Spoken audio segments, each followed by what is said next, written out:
Welcome to Thought Crime and Keto Crime, where Tracy does the sleuthing so you don't have to. Hey everybody, welcome back to Thought Crime and Keto and Crime. Today, I've got that reaction to the podcast that I promised you. I was able to find a podcast with Lori Vallow, Melanie Gibb, and this gentleman right in front of me, Jason Mao.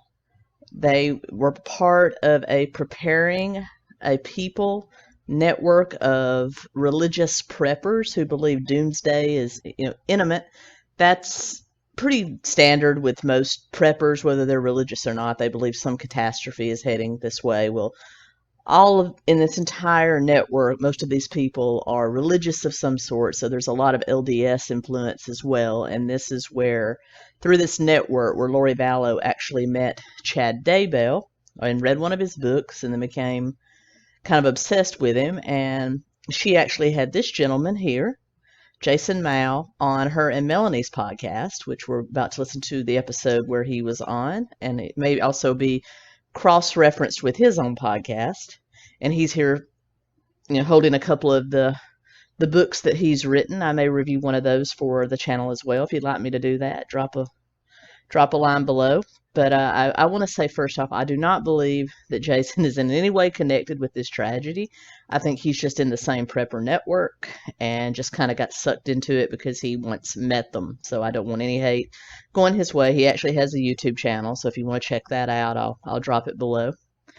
And I just wanted to put that out there. Now, the episode I'm going to talk about is one that he was on with Melanie and Lori, and they talk about their faith and what they believe. This is in November of 2018, so we're talking about a year before she married Vallow-Daybell. So, about 10 months before the children disappeared, and this, and about 11 months before Tammy Daybell died, and for all this crap hit the fan. So without further ado, going to dive into that. Also want to let you know I'm sitting in the living room of our rental in Florida, and there's a mirror behind me, so that's the reason for that. And I apologize. I can't use the room I use because the rest of my family's at the pool. I have kind of an inner ear thing going on, so I can't really get out there because the waves make me seasick. But I want to let you know that's the reason for the reflection behind me. Also, I want to let you know how naive I can be, because I was sitting here and our car is parked out front.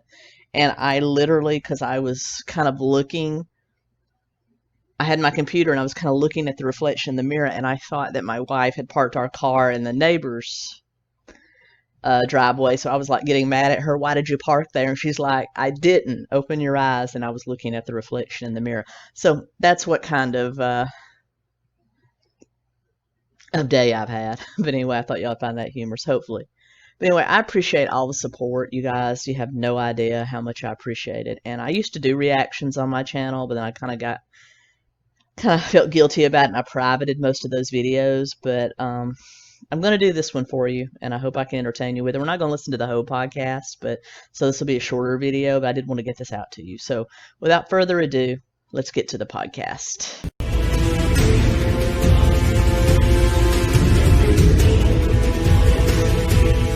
This is the longest introduction I've ever heard in my life. It sounds like Spartacus coming down from the Colosseum.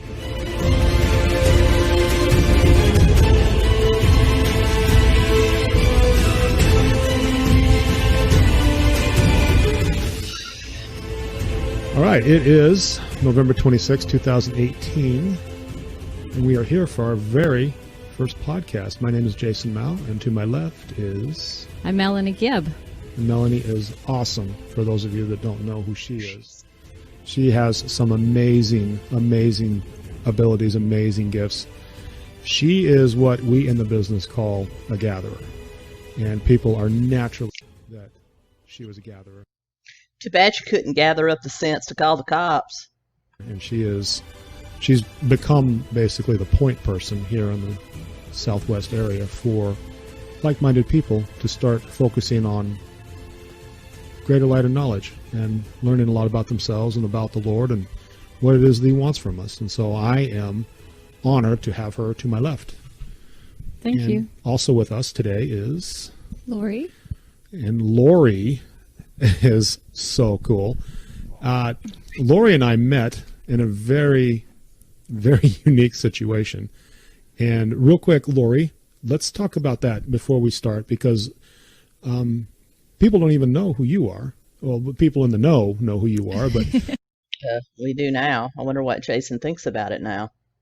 one of the reasons why we're doing this podcast is so that we can spread the light of knowledge and help people learn about who they are and find their gifts and draw closer to Christ. And what happened to you was pretty unique, and how we ended up in the same room together is even more unique. So can we start off with that?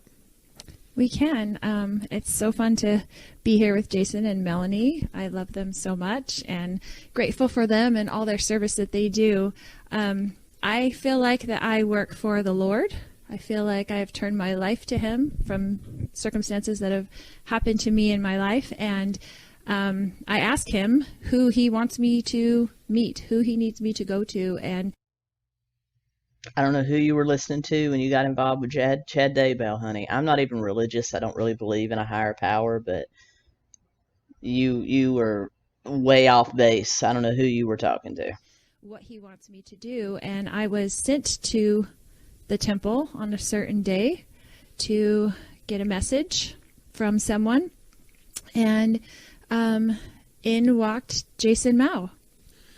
And when I looked at you, when I looked into your eyes for the first time and really saw who you were inside, I instantly knew you're one of us. You're a gatherer. You get it. You understand that. How does one notice a gatherer? Anybody out there in my audience that's LDS that actually believes in this manner? How does one tell a gatherer from anyone else? I guess I've just never understood this belief that you can supernaturally tell something about somebody. I just don't believe anybody has more than the 7 known senses or more than the abilities that I have naturally, and maybe I'm wrong, but I just don't get it. So this is all foreign to me. And I was raised in a very fundamentalist religion. I was raised Pentecostal. So I used to be there when people would, be dancing around, speaking in tongues. And I used to have to fake it, y'all, because I never really understood it or could do it, but they would look at you funny if you didn't. So I was a geek. So I just started speaking in Klingon, and that got me, that got them off my back, so to speak. And, my grandparents' church, they actually handled snakes. So it would be you wouldn't imagine the amount of stuff I've seen for the sake of religion, which is one reason I'm not religious anymore. I grew up near Scottsboro, Alabama, and a preacher that we actually knew died from a snake bite there, about 15 years ago, because he wouldn't go to the doctor after he got bit. He figured it was God's will. Well, he died. And so when it comes to certain things, I know faith is required to get into heaven, but in some cases, an IQ of larger than your shoe size might also be required, people. So think. Faith is great if that's what you're into, but think. There's something bigger going on here than just church on Sunday. That this is the end times, and you are awake, you are prepared, you are moving in that direction.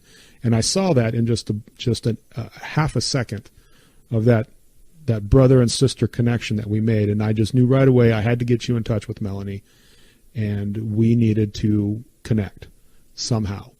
And so that's how one thing led to another. And then Melanie, you got the idea to start doing a podcast so that we could kind of just spread the good word. Yeah. So once, and I've known Jason for a while now, and meeting Lori, I knew that there was a message that we needed to share. And one of the things that we all have in common is we have all been changed by Jesus Christ. And we've all woken up. We've gone through some incredible trials.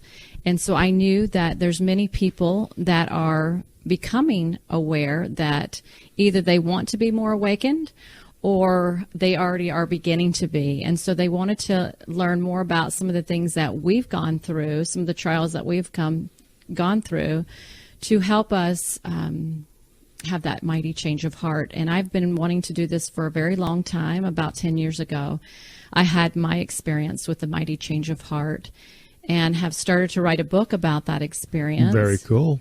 Yes. And That's, so writing books is I'm going to take a look and see if I can't find a manuscript for what she wrote, and I'll see if I can't give that a read. it's a difficult thing to do. I'm speaking from experience here. right.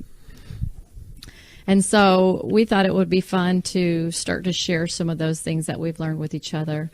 And so today we wanted to get together and start to share our journeys individually. And we were going to start out with hearing a little bit more about Jason's journey, because Jason, many people have heard him throughout the valley and through the nation. He's taught the youth all over the place. But a lot of times people don't have the opportunity to ask him certain questions about that particular journey and how he got to where he has gotten.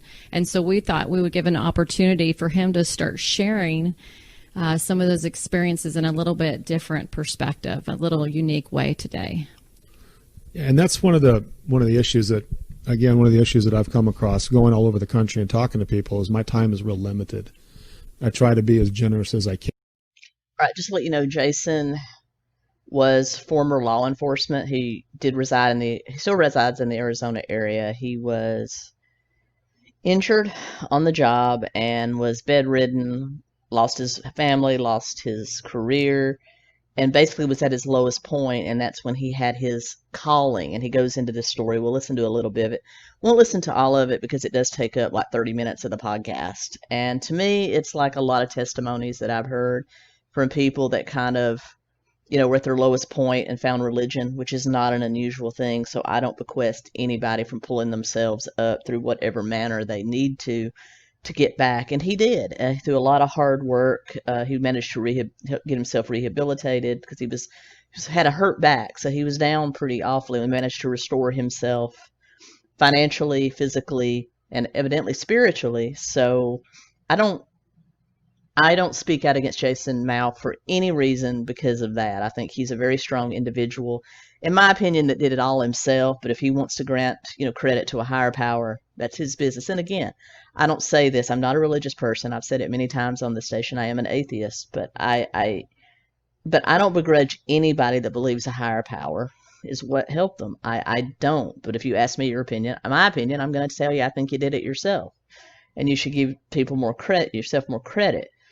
But I'm not one of those atheists that war against religion. I was when I first became an atheist because I came from such a cultish atmosphere, but no longer. I have respect for everyone's beliefs, and as long as you don't force it on me, I won't force it on you. But so he has a very amazing testimony, and we're going to listen to a little bit of it, but I don't want to take away from what he did because he happened to get teamed up with a couple of bad apples. But when you have to catch a plane, you have to catch a plane. And so a lot of people are left wondering and wanting and needing to know more. And how, okay, you've given us this thing, this warrior ethos. Now what? And so one of the things that we're trying to do with this podcast is take it to the next level, if you will. Explain what the warrior ethos is and how it applies not only to my life, but to Melanie's life and to Lori's life. And then we're also going to have guests come in as often as possible so that we can get their perspective also on what it means to be a true warrior, not necessarily a war fighter. We're not talking about being big and strong and carrying a gun. We're talking about how you live your life. The whole idea behind the warrior ethos is, and the word ethos is an old word and it means character. It means what do you stand for? What is your belief system? Is it either as an individual or as a group? And so what do we as Latter-day Saints, what do we as Christians, what do we as followers of Christ believe, and how do we get from point A to point B? How do we become sanctified and ready to stand back in his presence, which is very difficult to do because everything on this earth is designed to distract us in some way, turn our face away from Christ. And so having this creed, this standard, this ethos, if you will, helps us stay on, and in my opinion, helps us stay on this covenant path, helps us move forward and try to be more like President Nielsen has asked us to be, more, home-centered in our belief system instead of relying on the arm of flesh. And I believe he's talking about the president of the Mormon Church there.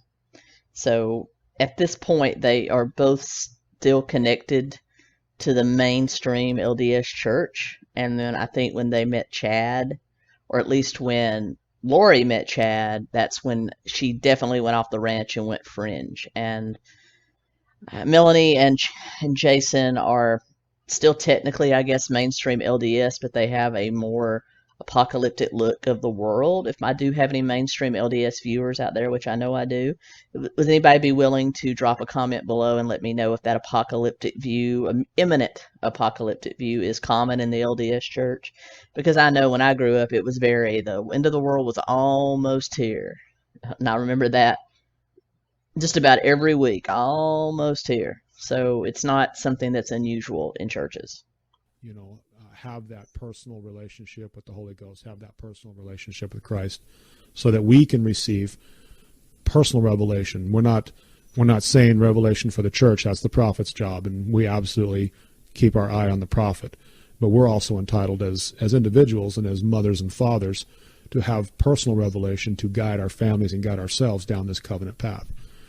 And there's really only, everybody has a different terminology for it, a different language for it, but there's really only one way back to Christ. And in the warrior language, it's the warrior ethos, and it's having this creed, this standard, and this way of living. And so I think it's really cool that we get an opportunity on a mass scale to not only talk about this, but now people can send emails and ask questions and link up with us on. And hence they're talking about the Preparing the People, or A People podcast, and Prepper Network. Now, I've gone to the websites associated with it, and all remnants of Chad Daybell's appearances have been wiped, as far as I can tell. So if anybody has the 411 on that, let me know. I'd love to be able to review one with him on it as well, but haven't been able to find any. So they've pretty much cut, this Prepper Network has pretty much cut their ties with Chad Daybell altogether. Now I'm going to go ahead and jump ahead in the podcast so you can hear a little bit about Jason's testimony, and then we're going to try to find some more from Lori and from Melanie. And here we go. With a dangerous felon, and I ended up in a fight with this guy in this alleyway, and it was just me and him, and we ended up just beating the mustard out of each other. And when it was all said and done, I had gotten injured so badly that what I had done is I had detached both of my hamstring muscles from my pelvis bone, ripped them both completely off. And long story short, I lost the ability to walk, and it took me about 3 years to learn to walk unassisted. I had to start all over again, had to have both my hamstrings reattached. It takes about a year to recover from each surgery, and they can only do one leg at a time. So I was hopeless. I was helpless there for a little bit. After one of the surgeries, my wife divorces me, and I am left convalescing. I have to lay flat on my back. Now, there's always three sides, his, hers, and the truth. But just from what I'm hearing here, not a good person to leave somebody while they're down and out like that. But only going on one side of the information.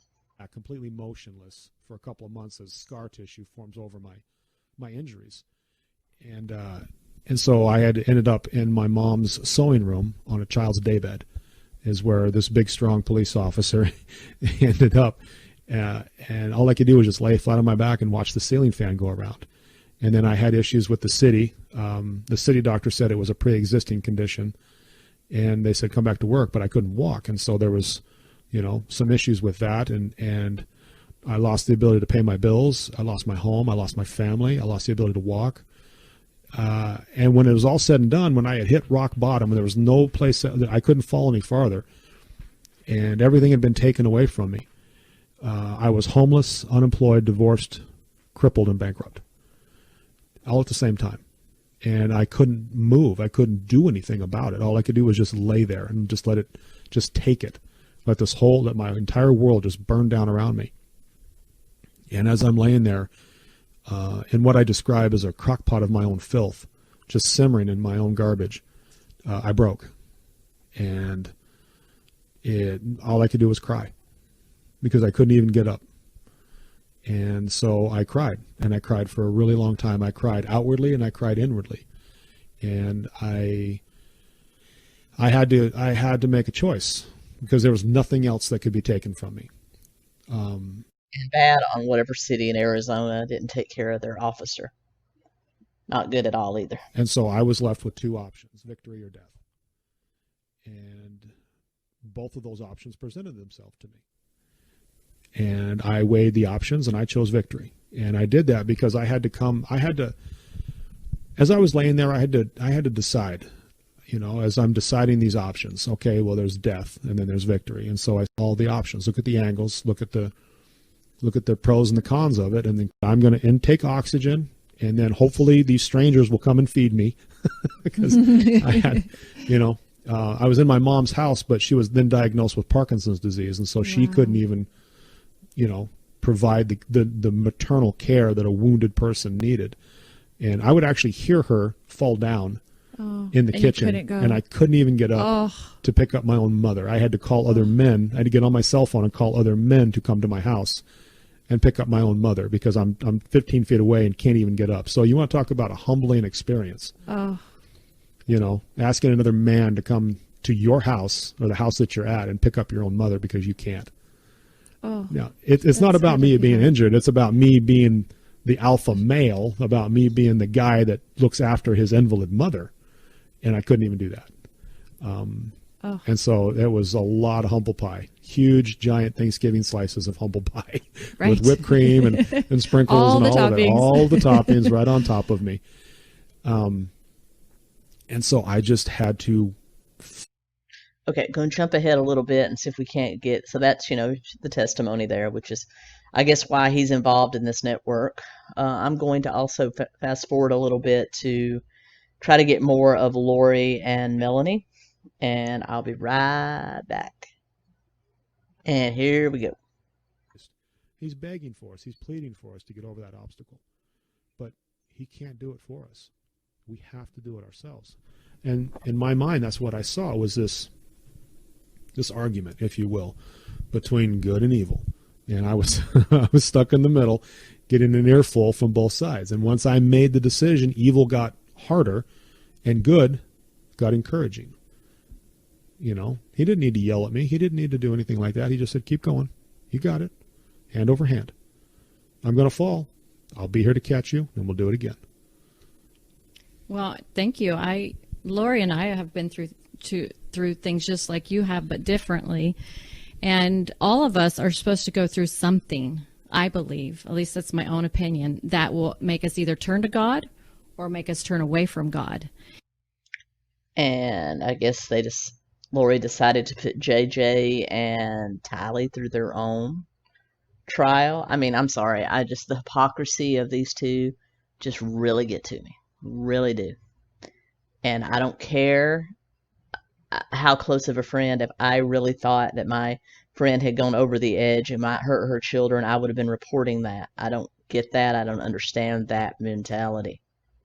And one of the headspace fights that I've had to go through is, who's in charge, Melanie? Who's in charge? Yeah. Satan or you? Or you're going to let God help you? Every time I tried to say, I can't do this, this is too hard, it just felt hopeless and helpless, and it felt horribly dark. And that was not interesting to me. No. And it's interesting when you look at it from an eternal perspective, it's not as helpless and hopeless as what Christ went through. Right. It's perspective. And it's really interesting to see those perspectives from the other side. When you look back at that obstacle and you go, well, that really wasn't that bad. I have a lot of energy to spare. What's next? Because who's on the other side of that obstacle? That's your relationship with Christ. He's over there waiting. And then we came to this earth. Jason does a great bit about this when he speaks to the youth about the pre-mortal life and all the things that he would be expecting when he got here.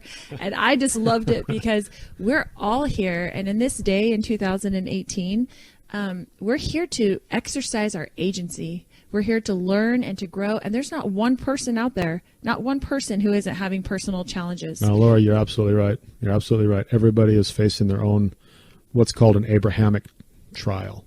That's right. We all have to come to that point where we have to decide who's in charge. And if he's in charge, then this is part of the plan. And it's agency, right? And it's our own individual selves. So you really can't decide for your husband or wife. You really can't decide for your parents or your kids.